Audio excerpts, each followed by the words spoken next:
사랑하는 초업제교회 성도 여러분, 유튜브 시청자, 구독자 성도 여러분 반갑습니다. 김정빈 목사입니다. 간밤에도 평안히 잘 주무셨습니까? 오늘은 2026년 6월 19일 금요일 아침입니다. 오늘도 주 안에서 복된 하루 되시기를 주의 이름으로 축원드립니다. 제가 기도하고 오늘의 말씀 묵상을 시작합니다. 하나님 감사합니다. 간밤에도 지켜주시고 또 이렇게 좋은 날 우리에게 허락하여 주시니 감사합니다. 오늘도 우리에게 주어진 이 하루를 하나님의 뜻대로 주의 영광을 위해 살아가는 저희가 다 되도록 역사하여 주시고 이 시간도 말씀 묵상할 때 나를 향한 주의 음성을 듣게 하시고 나를 향한 주님의 마음을 느끼게 하시고 또 나를 향한 아버지의 뜻이 무엇인가 깨달을 수 있도록 성령님께서 역사하시고 도와주옵소서. 이 시간을 성령 하나님께 의탁하옵고 우리를 죄에서 구원하신 예수님 이름으로 간절히 기도하옵나이다. 아멘. 할렐루야. 좋은 아침입니다. 함께 말씀 묵상하실 본문은 고린도전서 16장 13절부터 24절까지의 말씀입니다. 우리 개역 개정판으로 한번 다 같이 읽도록 하겠습니다. 깨어 믿음에 굳게 서서 남자답게 강건하라. 너희 모든 일을 사랑으로 행하라. 형제들아, 스데바나의 집은 곧 아가야의 첫 열매요 또 성도 섬기기로 작정한 줄을 너희가 아는 자라. 내가 너희를 권하노니 이 같은 사람들과 또 함께 일하며 수고하는 모든 사람에게 순종하라. 내가 스데바나와 브드나도와 아가이고가 온 것을 기뻐하노니 그들이 너희의 부족한 것을 채웠음이라. 그들이 나와 너희 마음을 시원하게 하였으니 그러므로 너희는 이런 사람들을 알아주라. 아시아의 교회들이 너희에게 무난하고 아굴라와 브리스가와 그 집에 있는 교회가 주 안에서 너희에게 간절히 무난하고 모든 형제도 너희에게 무난하니 너희는 거룩하게 입맞춤으로 서로 무난하라. 나 바울은 친필로 너희에게 무난하노니 만일 누구든지 주를 사랑하지 아니하면 저주를 받을지어다. 우리 주여 오시옵소서. 주 예수 그리스도의 은혜가 너희와 함께하고 나의 사랑이 그리스도 예수 안에서 너희 무리와 함께할지어다.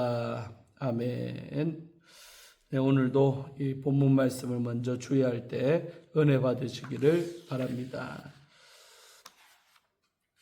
자, 오늘 우리 13절, 14절 두 절의 말씀은 신앙의 권면이 나오고 있습니다. 사도는 이 구절에서 성도들의 신앙생활을 종합적으로 권면하고 있습니다. 사도 바울은 여기서 남자다움을 강조하고 있습니다. 남자답게 강건해라. 사도는 남자의 강건함을 깨어서 믿음에 굳게 서는 것으로 보았습니다. 사도의 종합적인 권면을 담은 이 문장은 믿음을 중심으로 좌우로 두 개의 명령어가 펼쳐져 있는 구조적인 문장입니다.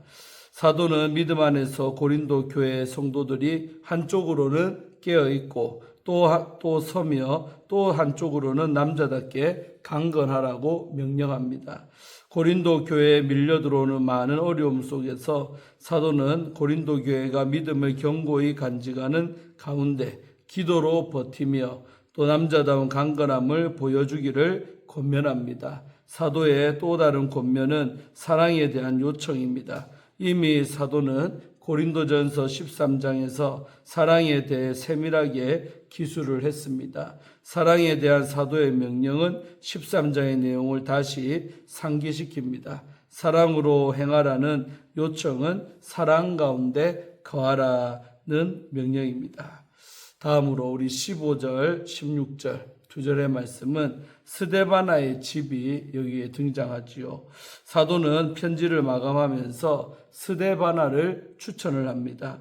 그리스 로마 시대의 편지는 추천의 글을 많이 담습니다. 피추천인은 추천자의 글을 가지고 편지의 수신자를 방문하는 경우가 많았습니다. 스데바나를 추천하는 대목은 스데바나가 바울의 편지를 전달했을 가능성을 간접적으로 드러내고 있는 겁니다. 스데바나와 그의 집은 아가야에서 회심한 첫 번째 열매였습니다. 사도 바울은 스데바나가 성도를 섬기는 일에도 모범적이었음을 칭찬하고 있습니다. 사도는 성도들을 향한 스데바나의 섬김과 스데바나 집을 향한 고린도 교회의 섬김에서 동질성을 찾고 있습니다. 사도 바울은 스데바나가 성도들을 섬긴 것처럼 너희도 그를 섬겨야 한다며 논리적으로 권면을 하고 있습니다. 사도는 고린도 교회가 함께 일하며 수고하는 자들을 배려하며 섬기기를 원했습니다. 다음으로 우리 17절, 18절 두 절은 이런 사람들을 알아주라는 내용이 나오죠. 사도 바울은 스데바나와 버드나고와 아가이고의 방문을 기뻐합니다. 사도는 이 편지를 아시아 에베소에서 썼을 가능성이 큽니다. 스데바나와 부드나고와 아가이고는 아가야에서 그를 방문하기 위해 에베소까지 찾아갔습니다. 스데바나와 함께 언급된 부드나고와 아가이고는 스데바나에게 속한 권속일 가능성이 큽니다. 사도가 앞서 스데바나의 집을 언급했기 때문입니다. 사도가 이들의 방문을 기뻐한 이유는 이들이 고린도 교회에 대한 사도의 그리움을 채워주며 위로했기 때문입니다. 이들은 사도를 방문하며 고린도 교회와 아가야 지역 성도들의 소식과 함께 사도에 대한 문안과 감사 인사를 전달을 했을 것입니다. 사도는 이들을 통해 아가야와 고린도 교회 성도들과 간접적으로 교제를 하며 소통을 했습니다. 사도는 이들의 방문이 사도와 고린도 교회 성도들의 마음에 시원함을 가져왔음을 고백합니다. 시원하게 했다로 번역된 헬라어는 바로 아나파우오라는 동사입니다. 이 동사의 기본적인 의미는 안식하다, 쉬다입니다. 마음으로 번역된 단어는 영을 의미할 수 있는 바로 푸뉴마입니다. 사도는 고린도 전서에서 영적 공동체로서의 교회를 강조를 했는데 사도가 이곳에서 고린도 교회와 사도 바울 간의 영적인 교통을 염두에 두었을 가능성도 생각해 볼 수가 있습니다. 이들의 방문으로 사도 바울과 고린도 교회 성도들 사이에 영적 소통이 이루어졌습니다. 사도는 지체가 유기적으로 원활하게 소통되고 또 연합할 때에 편안한 안식을 이들의 방문 속에서 경험을 했습니다. 이런 점에서 사도를 방문하는 스데바나와 부드나고와 아가이고의 역할은 성도들을 서로 소통시켜 하나님의 교회의 심과 평안을 가져오는 중차대한 일이라고 할 수 있습니다. 사도는 이들을 알아주며 귀중히 여기라고 권면을 합니다. 자, 다음으로 우리 19절부터 20절은 바로 이제 문안사가 나오죠. 사도는 그리스 로마 시대의 서간체에서 일반적으로 사용하는 문안 형식을 사용해서 이 고린도 교회를 향한 문안을 전하고 있습니다. 아시아의 교회가 고린도 교회 성도들에게 문안을 전하며 또 아굴라와 브리스길라가 문안 인사를 전합니다. 이곳에서 사도는 이들의 간절한 문안을 강조해서 전달을 합니다. 아굴라와 브리스길라는 고린도에서 사도가 만난 유대인들이었지요. 이후에 이들은 바울을 따라 에베소에 가서 많은 사역을 신실하게 감당을 했습니다. 사도 바울은 로마서에서 이들이 사도를 위해 자기 목까지도 내놓았다라고 말하며 모든 교회가 그들에게 감사해야 한다고 칭송을 했던 우리 부부지요. 사도의 사역은 혼자만의 사역이 아니라 많은 동력자의 헌신과 노력이 함께한 사역이었습니다.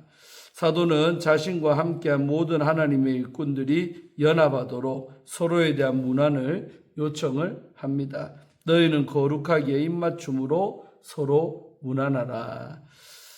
자, 마지막으로 우리 21절 한 절은 친필 인사가 나옵니다. 사도는 편지를 마감하며 자신의 친필 인사를 전하고 있습니다. 친필 인사를 전하는 사도의 문장은 관용적인 표현으로 이곳과 함께 골로새서와 또 데살로니가 후서 마지막에도 등장을 합니다. 사도가 친필 인사를 하는 이유는 이것이 사도가 이 편지를 썼다는 증거가 되기 때문입니다. 이런 사도의 진술을 근거로 사도의 모든 편지는 대필자가 있었다는 것을 알 수가 있습니다. 사도 바울의 잘 알려진 대필자는 바로 더디오입니다. 더디오는 로마서의 마지막에 편지를 쓰는 자기 자신의 존재를 언급하기도 했지요. 로마서 16장 22절에 나오죠. 그 다음에 22절부터 24절은 저주와 축복이 나오고 있습니다. 사도 바울의 편지는 항상 축복과 함께 끝을 맺습니다. 그런데 이 편지에서는 축복에 앞서 저주가 등장을 하고 있습니다. 이 저주의 이면에는 주를 사랑하라는 강한 권면이 담겨 있습니다. 사도는 이어서 주 예수의 은혜와 자신의 사랑이 성도들과 함께하기를 기원하며 교회를 향한 이 위대한 편지의 마침표를 찍습니다. 아멘. 우리 주회는 마쳤고요. 이어서 사랑으로 공동체를 세워가는 성도의 신앙이라는 주제를 가지고 함께 말씀 묵상할 때 은혜 받으시기를 바랍니다.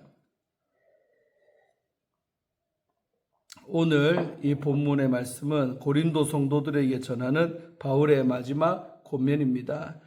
바울은 성도들이 전쟁터와 같은 삶의 현장에서 담대하게 믿음으로 행하기를 권면을 합니다.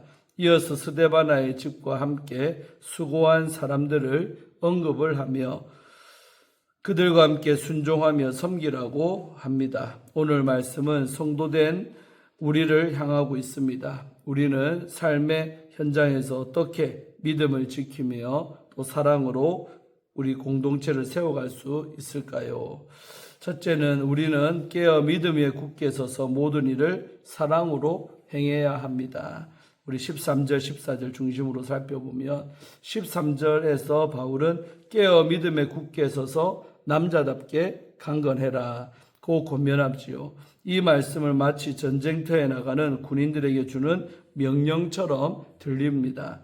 이는 고린도 교회가 영적으로 긴장을 늦출 수 없는 상황에 놓여 있었다는 의미입니다. 그렇기에 바울은 먼저 깨어 있으라고 말합니다. 성도는 영적으로 깨어 있어야 합니다. 분별 없이 세상의 기준을 따라가면 어느새 믿음이 흔들리고 죄를 가볍게 여기며 또 공동체를 무너뜨리는 자리에 서게 되기 때문이죠. 이어서 바울은 믿음에 따라 믿음에 굳게 서라고 말합니다. 이는 믿음에 합당한 모습으로 끝까지 살아내라는 권면입니다. 마지막으로 바울은 모든 일을 사랑으로 행하라고 말합니다. 성도의 담대한 믿음의 삶은 그리스도의 사랑 위에서 이루어져야 합니다. 사랑이 없는 강함은 상처를 남기고 또 사랑이 없는 열심은 공동체를 무너뜨립니다. 주님은 깨어있으되 사랑으로 행하는 성도의 믿음을 기뻐하십니다. 다음으로 우리는 공동체를 위해 헌신하는 사람들을 귀하게 여겨야 합니다. 15절부터 18절 말씀 중심으로 보면 15절에서 바울은 스데바나의 집을 언급을 합니다. 바울은 그들이 아가야의 지방의 첫 열매이며 또 성도 섬기기에 힘쓴 사람들임을 말합니다. 그리고 그들에게 순종하며 함께 일하고 수고하는 모든 이에게도 그같이 하라고 권면합니다. 믿음의 공동체 안에서 언변이 화려한 사람, 눈에 잘 띄는 사람, 세상에서 높이 평가받는 사람이 아니라 낮은 자리에서 섬기며 또 수고하는 사람이 귀하게 여겨져야 합니다. 이어서 등장하는 부드나고 아가이고는 바울의 사역을 전심으로 돕고 힘이 되어준 동력자들이었습니다. 사랑하는 여러분, 우리는 보이지 않는 자리에서 묵묵히 섬기는 분들에게 감사하며 그 섬김에 또 동참해야 합니다. 서로를 섬기는 우리의 모습을 통해서 세상이 주님의 사랑을 알게 되기를 기도드립니다. 자, 세 번째로 우리는 그리스도 안에서 하나된 공동체로 서로 사랑을 해야 합니다. 19절부터 24절 중심으로 보면 19절에서 바울은 아시아의 교회와 아굴라와 브리스길라 여러 형제 자매들에게 문안을 합니다. 그리고 거룩한 입맞춤으로 서로 무난하다고 권면을 합니다. 이 인사는 그리스도 안에서 한 형제자매가 되었음을 확인하는 그런 표현이었습니다.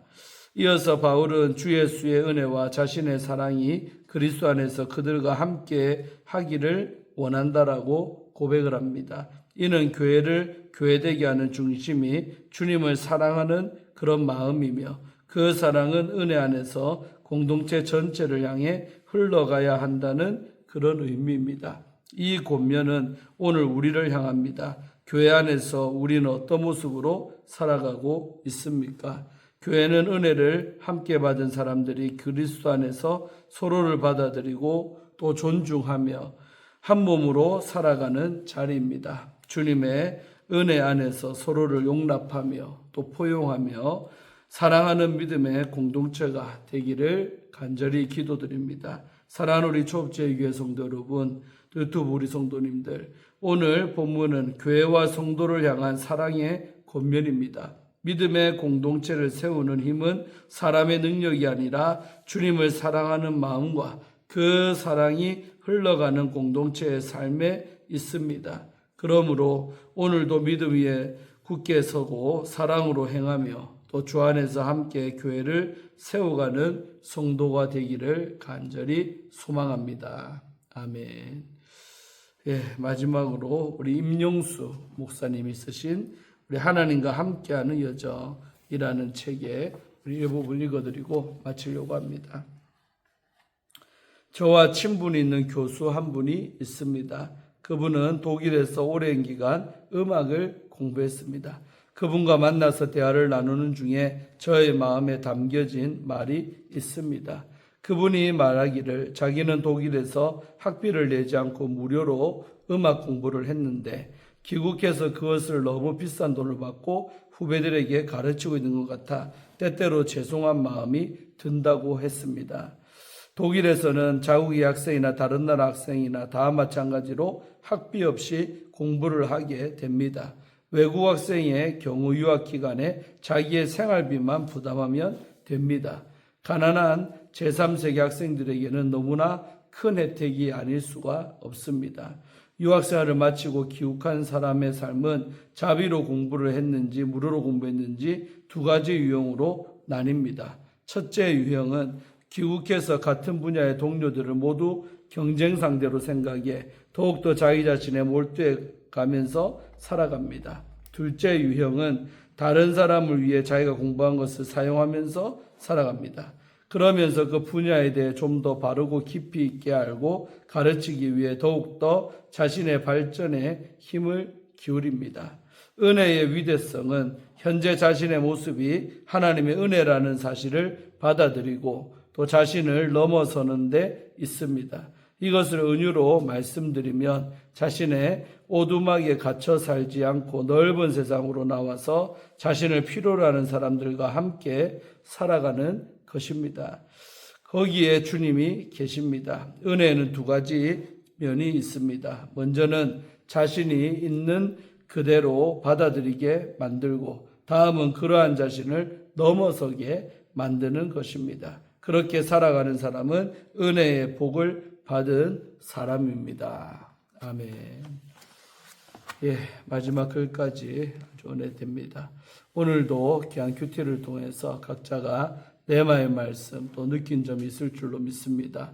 그 말씀 붙들고 승리하는 오늘 하루가 되시기를 바랍니다. 제가 기도하고 오늘의 말씀 묵상을 마칩니다. 하나님 아버지 감사합니다. 오늘도 고린도전서를 마치면서 이렇게 아버지 바울이 마지막으로 정말 고린도 교회에다가 권면을 하고 또 사랑으로 행하라고 그러고 또 그리고 자기를 내세우는 것이 아니라 나의 사역을 잘 도와준 그 많은 사람들을 또 말하며 그들을 잘 존귀하게 여기라고 말하고 있습니다. 우리가 독불장군처럼 혼자서 하나님 일을 하는 것이 아니라 다 같이 연합해서 각자의 자리에서 일하는 줄로 믿습니다. 아버지 하나님, 우리가 정말 내 동력자를 귀하게 아끼고 사랑하고 귀하게 여기면서 함께 주의 일을 감당할 수 있도록 도우시고 우리 초업제 위에도 더욱더 서로가 사랑하며 서로를 아껴주며 서로가 서로에게 관심을 갖고 서로 붙들어주는 아름답고 튼튼한 그런 공동체가 될 수 있도록 축복하여 주시옵소서. 우리의 일평생의 삶을 주 앞에 영광 올려드리기를 원하고 주님 앞에 설 때 참으로 부끄럽지 않는 모습으로 서기를 간절히 원합니다. 오늘도 하루도 지켜주시고 주의 영광 위에 살아가게 하여 주옵소서. 예수님의 이름으로 간절히 축복하며 기도하옵나이다. 아멘. 할렐루야. 오늘도 좋은 하루 되시기를 바랍니다. 내일 아침에 또 뵙겠습니다. 샬롬.